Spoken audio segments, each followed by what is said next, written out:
Ya nos vamos a ir preparando para la enseñanza de esta mañana. Como lo mencioné, tenemos el privilegio y el gozo de tener al pastor Ángel Pozo, que estuvo con nosotros el día de ayer en la conferencia. Él está aquí con nosotros para abrir la Biblia y enseñarnos la palabra de Dios. Así que le vamos a pedir al hermano que pase y vamos a recibirle nuevamente con un aplauso al Señor por la vida de nuestro hermano. Dios te bendiga, hermano.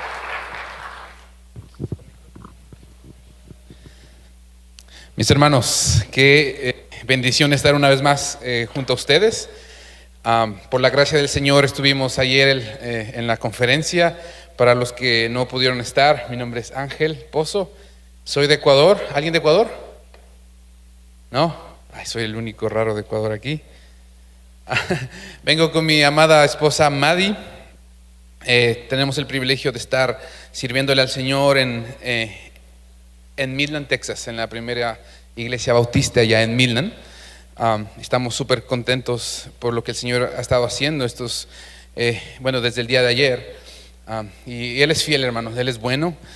El propósito de estar aquí es exaltarle a Él y ser guiados por medio de su palabra.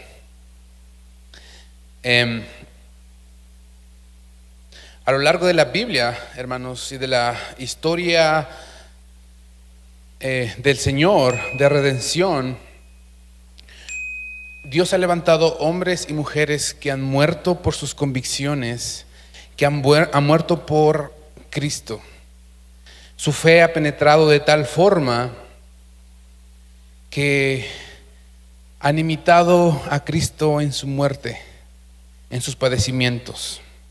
Al final, hermanos, la vida cristiana se trata de sufrir como Cristo. Ese es el ejemplo que nos dejaron los apóstoles, por ejemplo. Pedro fue crucificado boca abajo en Roma bajo el emperador Nerón. Andrés, el hermano de Pedro, también fue crucificado en una cruz en forma de X, cuenta la historia bíblica.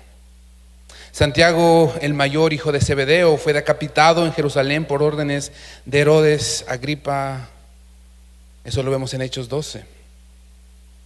Juan, hermano de Santiago, único apóstol que murió una muerte natural, pero fue exiliado a Patmos y murió como anciano en Éfeso. Felipe, tomemos el ejemplo de Felipe, según la tradición fue crucificado en la actual Turquía. Bartolomé, algunas fuentes dicen que fue despellejado vivo y luego decapitado por causa del evangelio.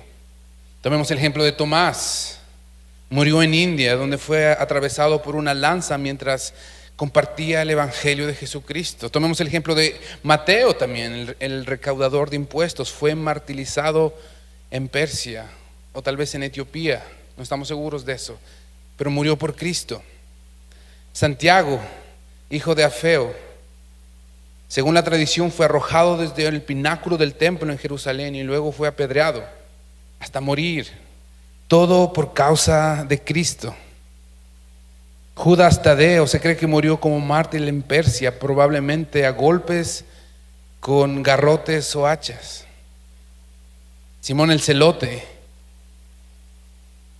se cree que fue crucificado en Persia mientras predicaba el evangelio. Judas Iscariote, el que traicionó a Jesús, fue el único que no murió como mártir, sino tomó su propia vida. Son ejemplos que vemos a lo largo de la Escritura. Solo son pocos ejemplos, hermanos, de gente que vivió de una forma tan apasionada por el evangelio que no le importó morir. Hermanos, en estos pocos minutos, a la luz de Filipenses 3, 8 y 11, que lo vamos a leer en breves segundos, mi objetivo, hermano, es guiarte, y hermana, es guiarte a la siguiente conclusión: conocer a Cristo es tu mayor tesoro, aunque eso signifique perder todo lo que estimas o deseas, incluso tu propia vida. Vamos a abrir nuestra Biblia en el libro de Filipenses, capítulo 3, versículo 8 al 11. Filipenses 3, 8 al 11. ¿Qué les parece si por reverencia a la palabra del Señor nos ponemos de pie y leemos esta porción?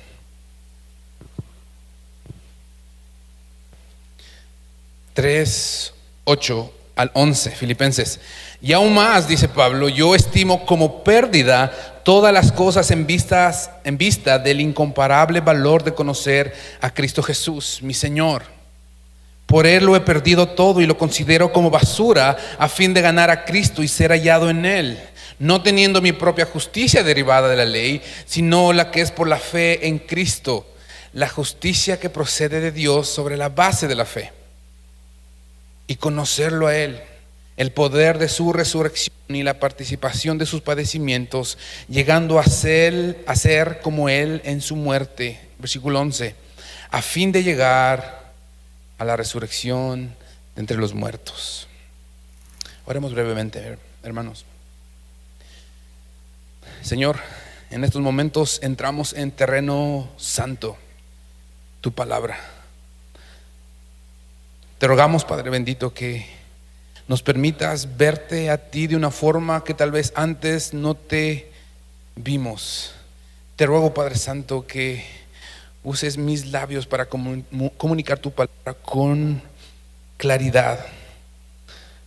Yo quiero, Señor, disminuir para que tú, como nuestro buen pastor, nos prediques, nos expongas, nos animes, y que al terminar este tiempo, Padre bendito, podamos haberte visto más grande, más hermoso, más fiel, más proveedor, más digno de incluso nuestra propia vida, nuestra propia muerte. Padre bendito, hemos orado todo esto en Cristo Jesús, nuestro Señor y Salvador. Amén. Tomamos asiento, mis hermanos. En términos generales, el libro de Filipenses se trata sobre el gozo. El gozo no como una emoción, no cuando las cosas están bien, no cuando salen las cosas como yo quería, sino más bien es una actitud, es un fruto del Espíritu. Ese gozo que no depende de las circunstancias. Hermano, si no has leído el libro de Filipenses, te animo a que vayas y profundices en verdades tan profundas que vas a encontrar en ese libro. Como resultado del estudio de Filipenses, vamos a poder entender ese fruto del Espíritu Santo, esa convicción que tenemos de que el Señor está en control de todo lo que somos, de todo lo que tenemos, y por lo tanto puedo tener paz, puedo tener gozo en mi corazón.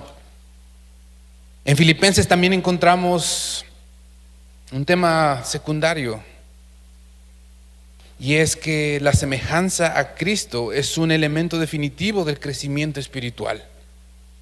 Cuando el Señor nos ha rescatado, cuando el Señor nos ha dado salvación, empezamos un proceso de santificación, de purificación, donde tienen que haber en nosotros evidencias de esa transformación. No solo podemos decir que somos creyentes, que somos nacidos de nuevo, si todavía nuestro corazón se inclina desesperadamente en el pecado y se regocija en él, cuando todavía encontramos satisfacción en el pecado y no en Cristo.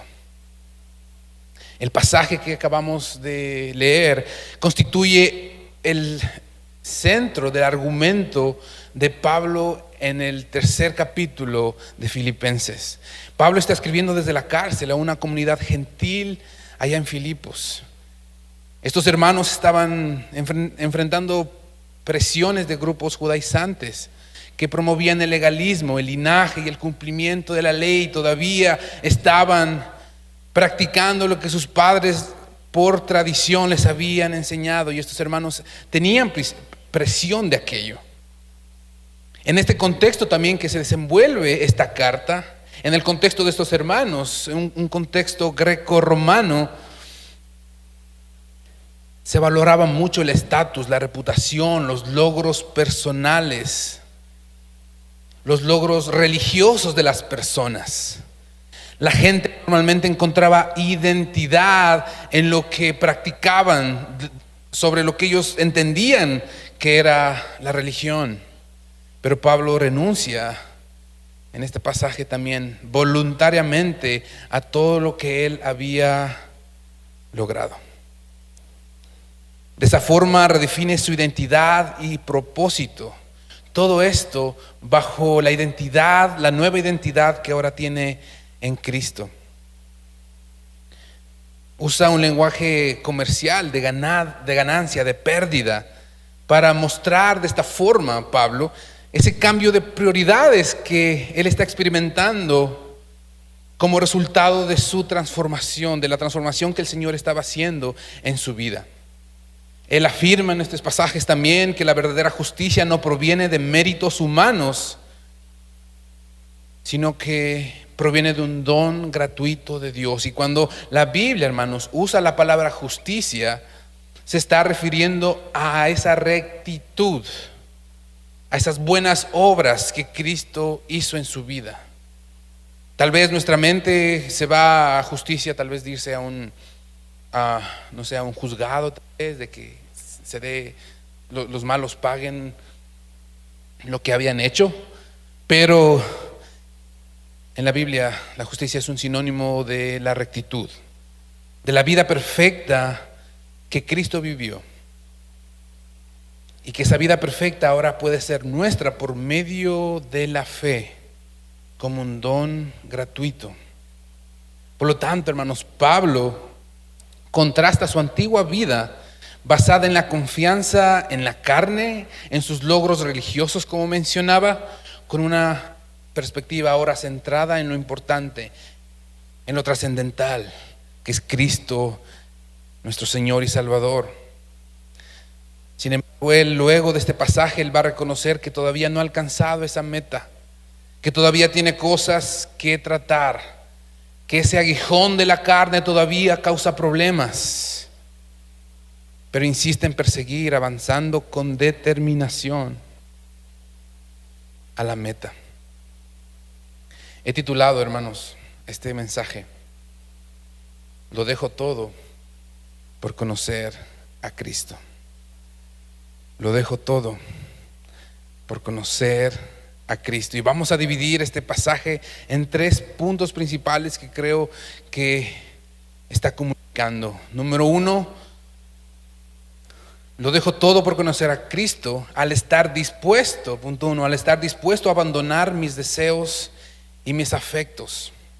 Punto 2, estoy dispuesto a vivir la rectitud, la justicia de Cristo. Y punto 3, cuando estoy dispuesto a padecer por Él, incluso hasta la muerte. Empecemos con el primer versículo, el versículo 8. Y ciertamente, dice Pablo, con toda seguridad, dice Pablo, estimo todas las cosas como pérdida por la excelencia del conocimiento de Cristo Jesús, mi Señor, por el que lo he perdido todo y lo considero como basura a fin de ganar a Cristo. Qué declaración tan tremenda. Este tipo de afirmaciones, hermanos, no nacen de un corazón que no ha sido regenerado, que no ha sido justificado y que no está siendo santificado. Cuando entendemos todo lo que Pablo era, todo lo que él había logrado religiosamente hablando, podemos concluir que solo es el Espíritu Santo que puede transformar un corazón que encontraba su justicia en otras cosas menos en Cristo al afirmar esto. Aún estimo todas las cosas como pérdida, como la excelencia del conocimiento de Cristo Jesús. Y Pablo, hermanos, viene de los versículos anteriores, en el mismo capítulo. Viene de describir, capítulo 3, viene de describir sus logros religiosos, fariseo de fariseos.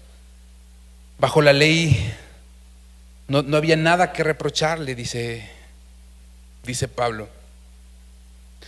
Él tenía mucho de qué gloriarse, hermanos, y todo eso lo considera como pérdida, como basura, con tal de conocer a Cristo. Y Pablo llega a esta conclusión como resultado de haber visto con sus propios ojos las glorias y los méritos insuperables de Cristo. El conocimiento que menciona Pablo aquí, ese conocimiento por el que ha dejado todos sus logros, todo su trasfondo, no es un conocimiento superficial. La naturaleza de esta palabra, que Pablo usa aquí, nos da la idea de un conocimiento personal, íntimo, de un conocimiento basado en la experiencia. Pablo estaba hablando de algo que realmente había impactado en su vida, en su corazón. Todo eso ahora es pérdida para él. Todo eso lo deja atrás, lo abandona.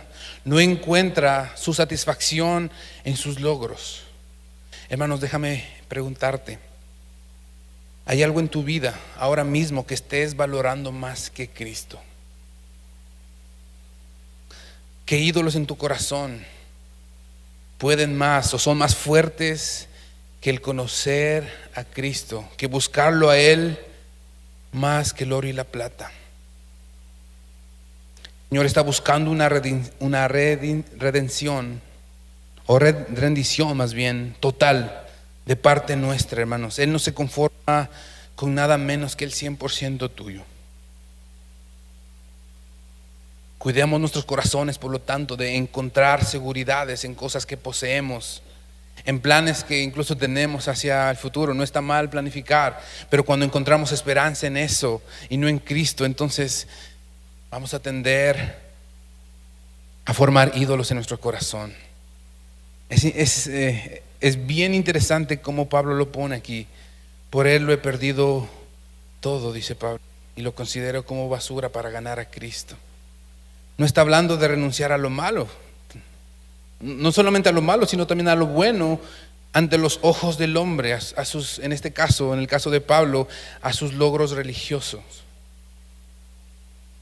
El verbo considerar, cuando dice lo considero como basura, indica una decisión deliberada que Pablo está haciendo. Él elige ver como basura a todo lo que él había logrado con tal de perseguir a Cristo. Hermanos, insisto, ¿qué está anhelando más tu corazón que al mismo Señor? Tal vez es tu reputación, tal vez es el éxito aparente que este mundo ofrece, tal vez son cosas materiales donde encuentras o reposas tu esperanza, o tal vez es el pecado que todavía te está satisfaciendo, el cual todavía practicas para calmar lo que estoy sintiendo, porque me hace sentir mejor. ¿Qué es esas cosas, hermanos, hermano y hermana, que estás valorando más que a Cristo? Que el Señor tenga misericordia de nosotros. Porque, hermano, cuando encontramos satisfacción en el pecado, lo que el pecado hace es exterminarnos. El pecado está diseñado para matar a todos los niveles: emocional, espiritual y también físico. En mi experiencia como pastor, siempre recibo la pregunta de que, pastor, pero el Señor está tratando con mi corazón, yo no quiero ya pecar, pero no puedo dejar de pecar. Mi corazón me traiciona, mi corazón todavía puede más. Sabiendo lo que está bien, termino haciendo lo que está mal. ¿Cómo puedo hacer? Yo quiero agradar al Señor, pero a veces no puedo. Mi respuesta siempre es: tú entras al pecado, más bien sales del pecado de la misma forma que entras, con adoración. Cuando practicamos el pecado deliberadamente, estamos adorando ese ídolo incorrecto, pecaminoso, claro que sí. Pero salimos de ahí de la misma forma, adorando al Rey de Reyes, Señor de Señores, buscando una comunión diaria, constante, fiel, sincera con Él. Si adoras a Cristo, vas a dejar de adorar a dioses con D minúscula, que lo único que hacen es hacer esclavo, matar tu corazón, tus relaciones. Necesitamos, hermanos, adorar a Cristo para que Él nos libere de ese deseo de pecar desenfrenado. Debemos buscarlo a Él constantemente, ponerlo como prioridad, hacerlo una prioridad en nuestra vida, buscarlo más que el oro y la plata, hermanos. Estamos en un país donde tenemos muchos retos para lograr eso: ocupaciones, trabajos extras, horas extras. Por eso pregunto, ¿dónde está tu corazón? Es Cristo tu refugio, es Cristo tu objetivo, es Cristo tu meta. Es el conocimiento a Él lo que te levanta cada mañana. En segundo lugar, hermanos, nosotros podemos dejarlo todo por conocer a Cristo cuando estamos dispuestos a vivir la rectitud que Cristo vivió. Pablo empieza diciendo: y ser hallado en Él, no teniendo mi justicia que es por la ley, sino por la que es en Cristo Jesús. Es esa justicia, esa rectitud que procede de Dios sobre la base de la fe. Empieza diciendo: ser hallado en Cristo. Pablo está describiendo aquí su unión con Cristo, la cual solo era posible gracias a lo que Dios hizo en la cruz, esa justicia que Él vivió y la cual puede ser nuestra por medio de la fe. Hermanos, y ser hallado en Cristo es tan relevante porque nosotros vamos a ser confrontados con el pecado. Satanás mismo nos va a acusar, nos va a hacer sentir sucios, no merecedores de la gracia del Señor. Es ahí cuando nuestra única esperanza es ser hallados en Cristo. Que cuando Satanás vea tu vida, no te vea a ti directamente, sino vea a Cristo delante de ti. Y un día, hermanos, cuando nos encontremos cara a cara con nuestro Creador, con Dios mismos, lo único que nos va a salvar de la condenación eterna, de la separación de la gracia de Dios, de la eternidad, va a ser que nosotros seamos hallados en Cristo.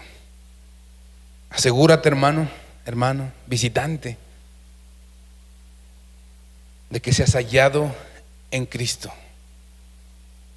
de que tengas esa marca, ese sello del Espíritu Santo en ti.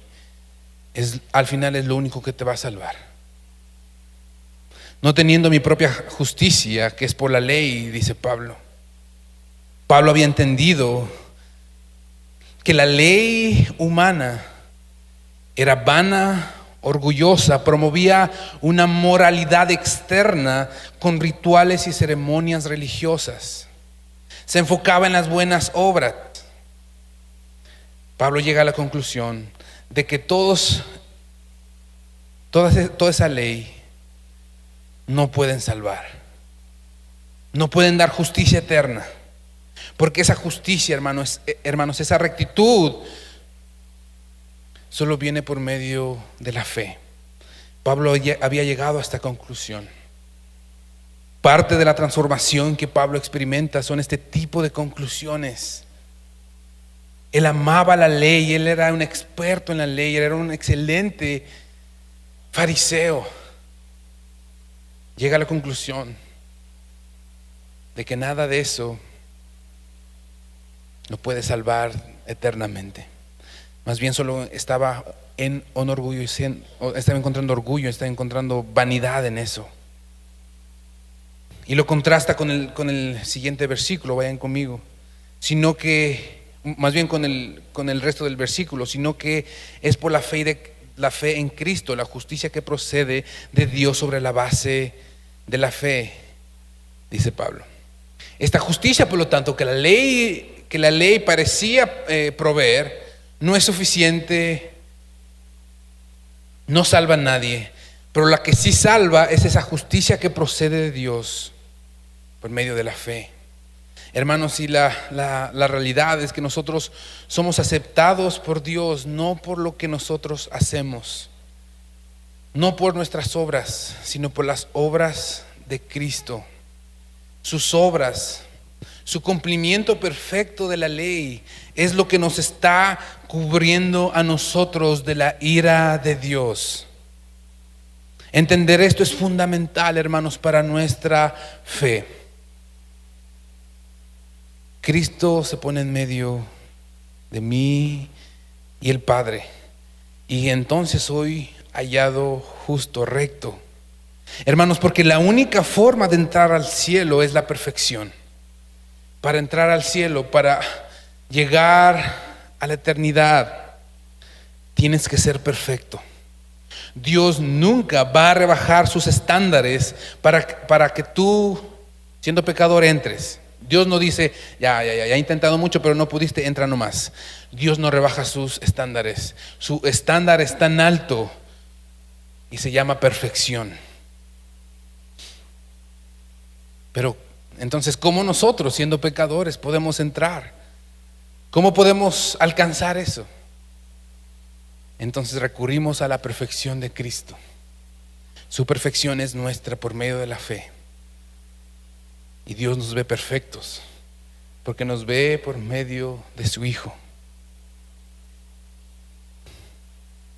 Ante los ojos de nuestro Señor somos perfectos, gracias a esa vida perfecta que Cristo vivió. Hermano, hermana, ¿tienes tú esa seguridad hoy? ¿Tienes esa seguridad de que tu Padre te ve perfecto por las obras de Cristo? No hay nada más liberador que saber que estás en Cristo, hermano. De saber que Cristo mismo está en ti, no por tus méritos, no por tus obras. La salvación no es por obras, querida iglesia. No, al menos no las obras nuestras, pero sí las obras de Cristo, sus méritos. Por lo tanto, hermanos, cuando entiendes que todo lo que puedes recibir de Dios no viene de ti, no depende de ti, no hay ningún honor que tú tengas que defender, no hay ninguna reputación que tú tengas que defender, sino solo el honor de Cristo. Eso sí tienes que defender. ¿Entiendes, por lo tanto, que el Señor te ve santo, te ve sin mancha, gracias a Cristo nuestro Señor y Salvador? En tercer lugar, hermanos, yo entrego todo, o puedo entregar todo por Cristo cuando estoy dispuesto a padecer por Él, incluso hasta la muerte. Versículos 10 y 11 en este pasaje. Y conocerlo a Él, dice Pablo. Repite este verbo: y conocerlo a Él, el poder de su resurrección y la participación de sus padecimientos, llegando a ser como Él en su muerte, a fin de llegar a la resurrección de entre los muertos. Pablo aquí empieza mostrando ese profundo deseo que tenía de conocerlo a Él. El apóstol Pablo, hermanos, autor del más del 70% del Nuevo Testamento, después de Jesús, él fue el teólogo más prominente de la historia de la humanidad. Todavía dice: necesito conocer a Cristo, necesito profundizar en mi conocimiento de nuestro Señor. ¿Cuánto más nosotros, hermanos? Y Pablo no está hablando aquí de un conocimiento intelectual únicamente, sino de algo íntimo, de algo personal, de algo que realmente él estaba experimentando. Luego dice el poder de su resurrección y la participación de sus padecimientos. Pablo quiere experimentar a Cristo de una forma más profunda, de una forma más íntima, reconociendo el poder que Él tuvo en la resurrección, la cual fue la demostración gráfica de su poder. Él también reconoce la asociación en el sufrimiento que Jesús experimentó. Hermanos, el sufrimiento es una marca de un cristiano.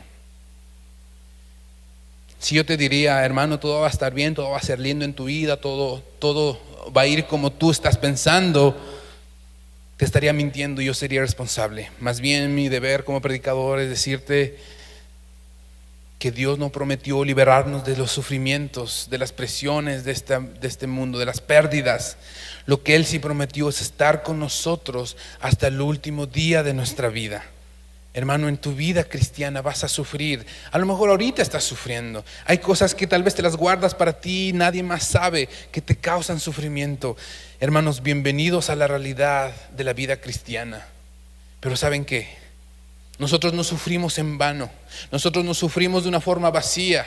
Nosotros no perdemos la esperanza como el mundo la pierde cuando viene el sufrimiento.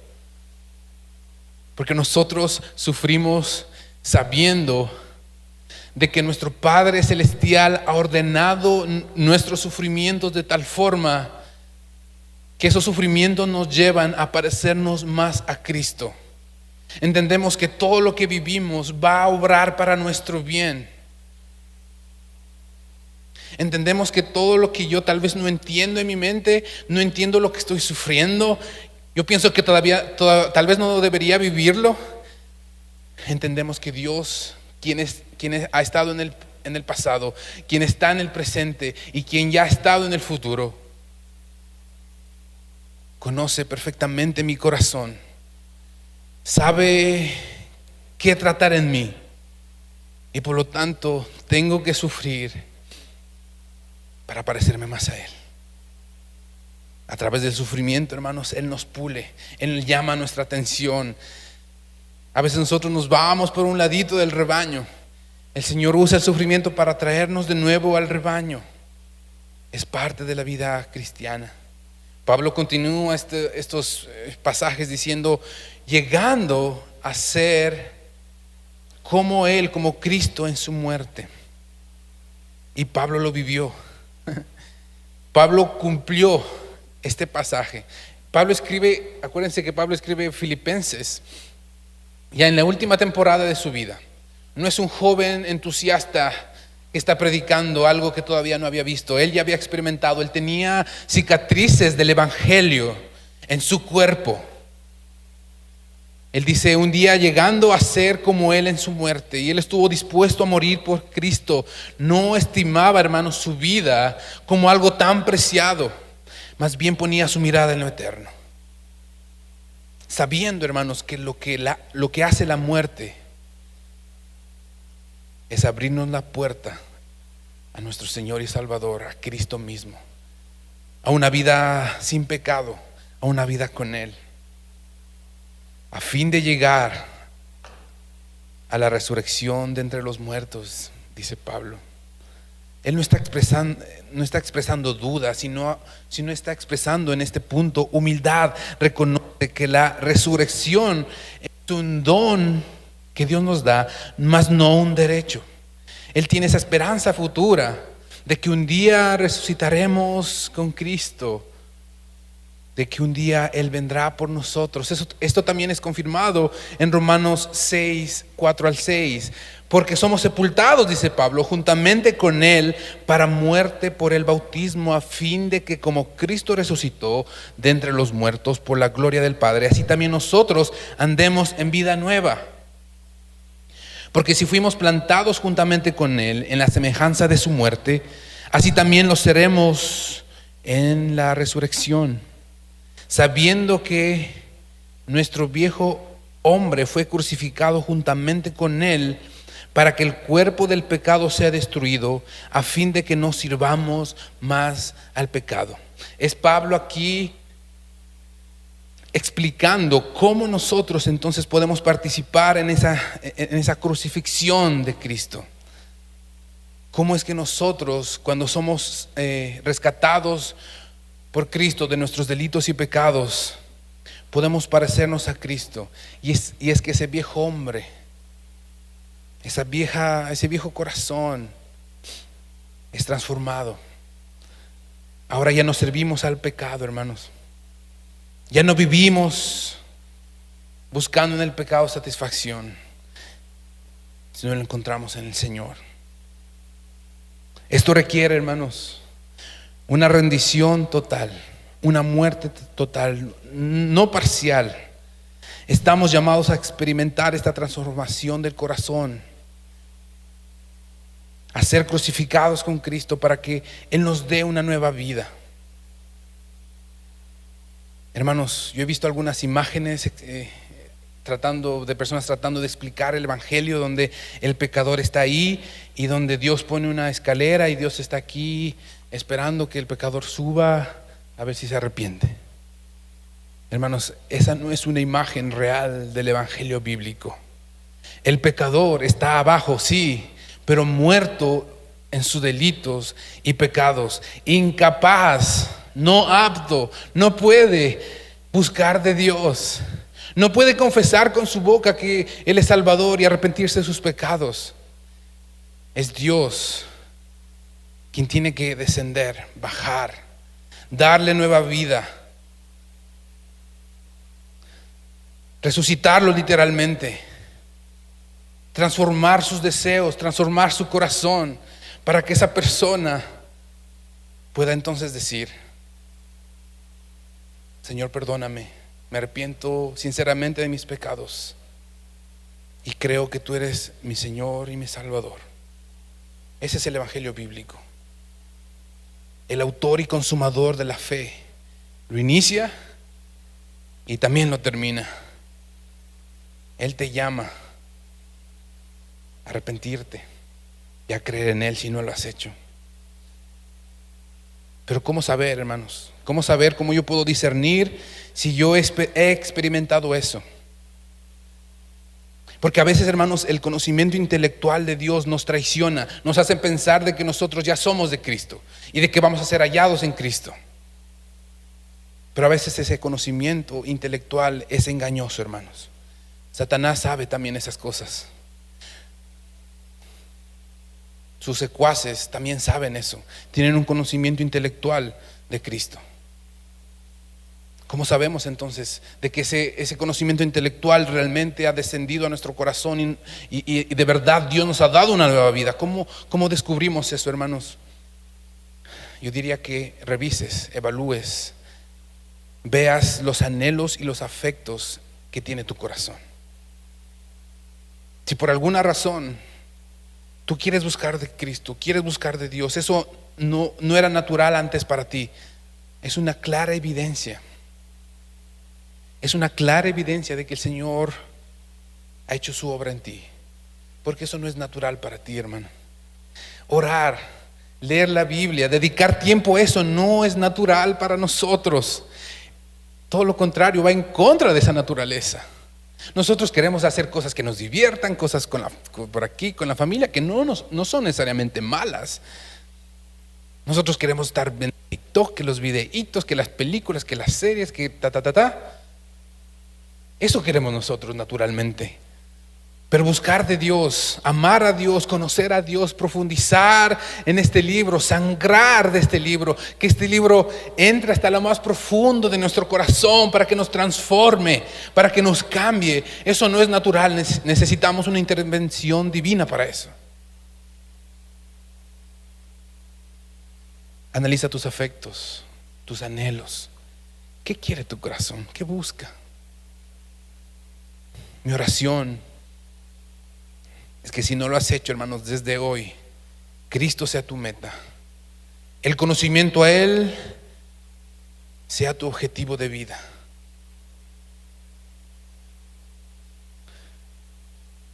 Mi hermano, mi hermana, si Dios me dio la gracia, creo haberte convencido de que conocer a Cristo debe ser tu mayor tesoro. Aunque eso signifique perder todo lo que estimas o deseas, todo lo más preciado de tu vida, incluso ella misma, tu propia vida. Vimos que Pablo cambió sus ganancias falsas de su propia religiosidad por la verdadera ganancia eterna. Lo perdió todo para ganar a Cristo. Lo perdió todo para ser hallado en Cristo. Lo perdió todo para conocer a Cristo, para resucitar con Cristo un día. Hoy, hermanos, tú y yo estamos llamados a perderlo todo también, a no aferrarnos a nada, con el objetivo de conocerlo a Él y ser hallado en Él. Hermanos, pero nunca vamos a poder apreciar a este Cristo. Nunca nosotros vamos a poder tomar o atender a ese llamado si no sabemos quién es Él. Si solo tal vez tenemos ideas vagas de quién es Cristo. Hermanos, hay tanto que decir de nuestro Señor para poder describirlo. Una vida no es suficiente para tratar de explicar quién es nuestro Señor. Ni los académicos más capacitados pueden tan solo raspar la superficie para poder describirlo.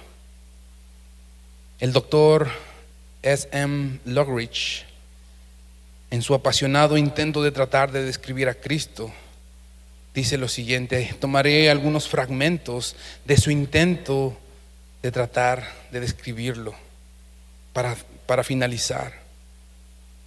Esta tarea de describir a Cristo es difícil, hermanos, casi imposible, porque Cristo es indescriptible, Él es incomprensible, es inescrutable. Cristo es incomparable, hermanos, es infinito. Él es la imagen del Dios invisible. Ningún intelecto humano puede comprender la grandeza de su gloria. Un sistema de medida puede definir su amor, el cual no puede ser medido. No existe telescopio tan grande que pueda observar los límites de su majestuosidad. No hay barrera que pueda detener que Él vierta sus bendiciones donde Él quiera, cuando Él quiera. Él no tiene principio, no tiene final. Él es el alfa y la omega. ¿Lo conoces, hermano? ¿Conoces a este Rey? Él es la mayor referencia de todo lo bueno que elijas tú llamar bueno. Él es la pieza central de la civilización. Él es la idea más elevada de la literatura. Él es la personalidad más grandiosa de la filosofía. Él es la necesidad cardinal de toda religión. Él es la doctrina fundamental de la verdadera teología. Él es el fundamento y la llave para todo verdadero conocimiento. Déjame preguntarte una vez más: ¿conoces realmente a este Rey? Él es el eterno mediador. Él es el supremo sumo sacerdote. Él es el preeminente Hijo unigénito, el Mesías sin precedente, el inmutable juez justo. Él es el pastor y el obispo de las ovejas. Como quisiera describírtelo, hermanos, pero las palabras no alcanzan para describir a este hermoso, profundo, infinito Rey. Él es vigorosamente poderoso. Él es totalmente lleno de gracia. Él es eternamente firme. Él es imperialmente poderoso. Él es imparcialmente misericordioso. Él es inigualablemente majestuoso y verdaderamente compasivo. Ese es mi Rey. Él es el Rey de los cielos y de la tierra, hermano. Él es el Rey de los judíos. Él es el Rey de Israel. Él es el Rey de todas las naciones. Él es el Rey de todas las épocas. Él es el Rey de reyes y Señor de señores. Él es la fuente de toda sabiduría. Él es la puerta de la libertad. Él es el camino de la paz. Él es el sendero de toda justicia. Él es la ruta de la santidad. Él es el camino. Él es la vía de la verdad. Él es la puerta de la gloria. Los cielos declaran esa gloria, su grandeza. El firmamento la muestra las obras de sus manos. En Él, hermanos, en este Rey, tú puedes encontrar una promesa segura, una luz inextinguible, una vida incomparable, una bondad ilimitada, una misericordia eterna. Sus testimonios son fieles y verdaderos es su amor. Él nunca cambia, su palabra es suficiente, su gracia es inmesurable, sus testimonios Y sus consejos son maravillosos, su reinado es justo, su yugo es fácil y ligera su carga. Aunque trato de escribirlo, todavía me quedo corto, hermano. Él es el fenómeno más grande que jamás haya tocado el horizonte de este planeta. Los cielos no pueden contener su grandeza. Y el humano, y un humano tan falible como yo puede describírtela. Hermano, tú nunca podrás sacarlo de tu mente. No podrás sacarlo de tu corazón, no podrás sobrevivirlo y jamás tú vas a poder vivir sin él. De verdad, conoces a este rey. Los fariseos, hermanos, no podían soportarlo y descubrieron que no podían detenerlo. Herodes, con toda su fuerza, no pudo callarlo. Pilato no encontró ningún defecto en él. Los azotes no pudieron hacer cambiar la voluntad de mi rey. La cruz no pudo tolerarlo. La muerte no supo qué hacer con él y la tumba no pudo retener a mi rey. Él siempre ha sido, siempre es y siempre será. No tuvo predecesores, jamás tendrá un sucesor. No hubo nadie antes de él y no habrá nadie después de él. Él nunca ha sido votado democráticamente para su reino. Es por eso que jamás podrás impugnarlo y él nunca va a renunciar a su reino.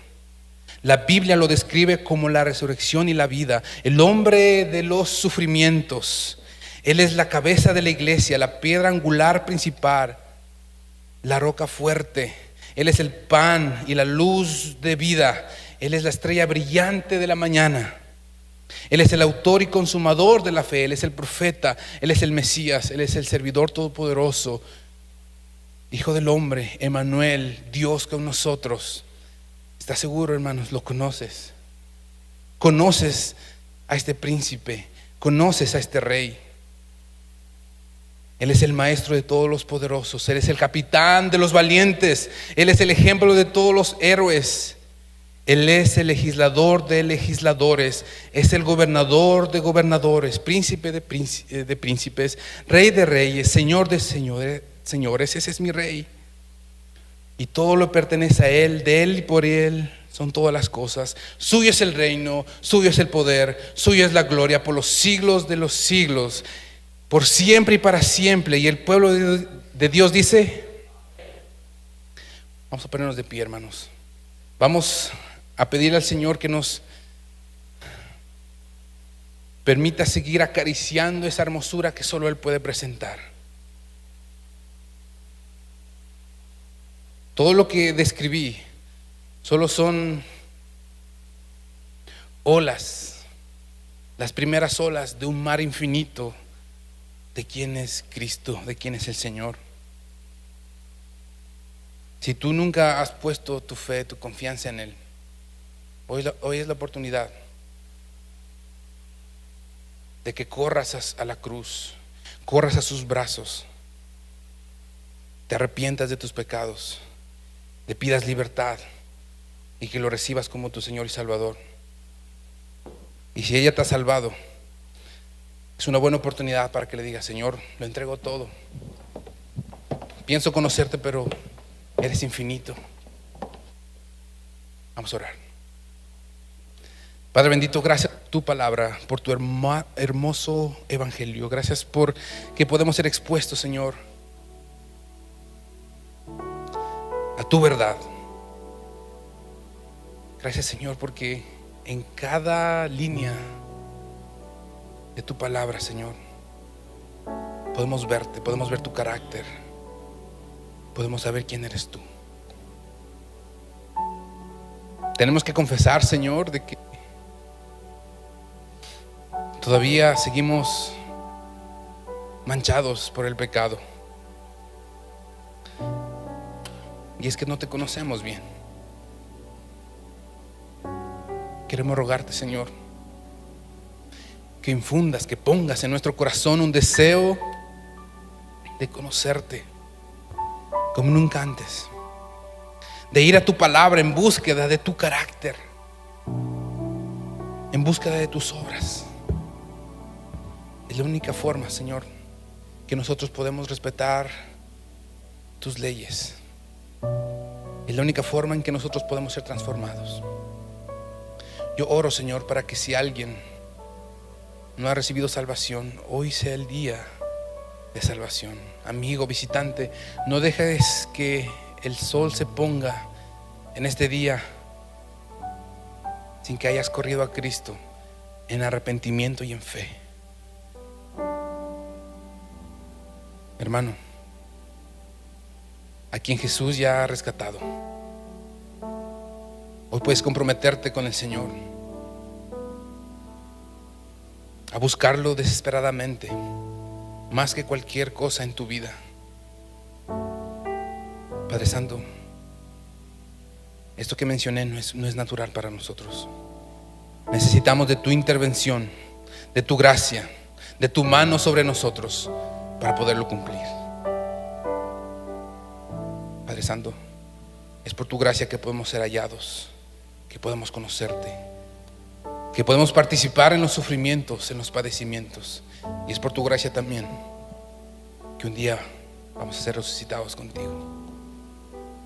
Gracias, Padre Santo, por lo que tú haces en nuestras vidas, en nuestros corazones. Nos vamos contentos, Señor, esperanzados de que tú estás haciendo la obra en nosotros y de que podemos descansar, porque ese Rey que tratamos de describirlo al final está en nosotros y con nosotros y para nosotros, en Cristo nuestro Señor y Salvador. Amén y amén.